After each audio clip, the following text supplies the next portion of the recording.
We're going to do a reverse crunch. Reverse crunch, you're going to lay down on your back. From this position here, two ways you can do this. You can either have your hands by your side, or you can have your hands just underneath your glutes here. So from this position here, you're going to bring your legs up. Key to this, maintain that 45-degree angle on your legs. Do not straighten your legs throughout this whole exercise. So from this position here, you're going to go down, maintain that 45-degree angle, keep that core nice and tight, and then come back up. Just like this. Really focus on using your core, not your hip flexors, and bring those legs back in. Okay, so we're going to start. 3, 2, 1, go. Good. Nice and controlled. You want, you can tap your feet against the ground and come up, but feet do not touch the ground the whole entire work. Good.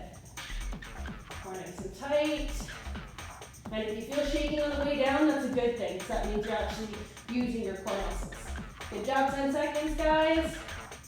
Keep it up. 5, 4, 3, 2, and 1. Nicely done.